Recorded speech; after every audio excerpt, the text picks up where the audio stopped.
તિલકવાડા તાલુકાના ખાટા આશિત્રા ગામના મીતકુમાર નામના બાળક પર દીપડાએ હુમલો કર્યો હતો.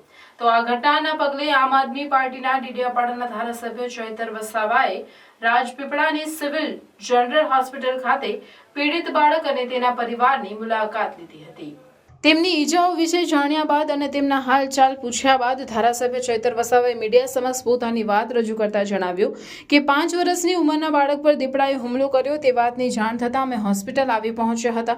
બાળકને ગળાના ભાગથી પકડીને દીપડાએ 70 થી 80 મીટર સુધી ઢસડી ગયો હતો, પરંતુ તેમના પિતાની સાહસના કારણે દીકરાની જિંદગી બચી, કારણ કે તેમના પિતા દીપડા સામે લડ્યા અને પોતાના દીકરાને બચાવ્યો.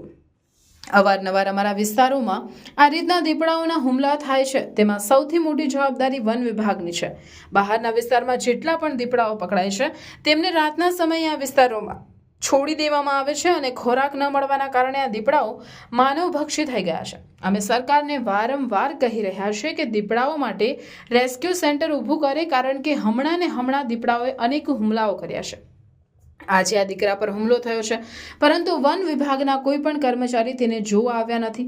ઘાયલ દીકરાને અને તેના પરિવારને સરકારી સહાય મળે એવી અમારી માંગ છે. મુખ્ય માંગ એ જ છે કે વન વિભાગ ગમે તે કરીને દીપડાઓને કંટ્રોલ કરે. જો આપણે દીપડાને પથ્થર મારીએ કે એને હેરાન કરીએ તો આપણને 7 વર્ષની સજા થાય છે. તો વન્ય પ્રાણીઓ માટે કાયદો છે, પરંતુ માણસો માટે કેમ કાયદો નથી? માટે સરકારે આ મુદ્દા પર ચોક્કસ વિચારવું પડશે.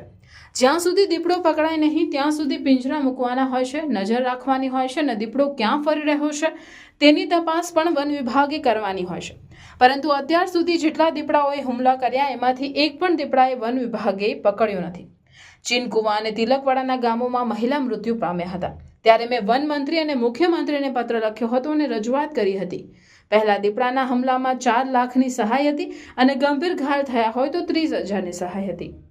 હવે સરકારે 2 તારીખે જાહેરાત કરી છે કે દીપડાના હુમલામાં કોઈનું મૃત્યુ થાય તો 10 લાખ આપવામાં આવશે અને ગંભીર રીતે ઈજાગ્રસ્તને 2 લાખ આપવામાં આવશે અને સામાન્ય હુમલામાં 50,000 આપવામાં આવશે. પરંતુ મારું માનવું છે કે 5-10 લાખમાં કંઈ થતું નથી, માટે અમારી માંગ છે કે આ રકમને વધારવામાં આવે.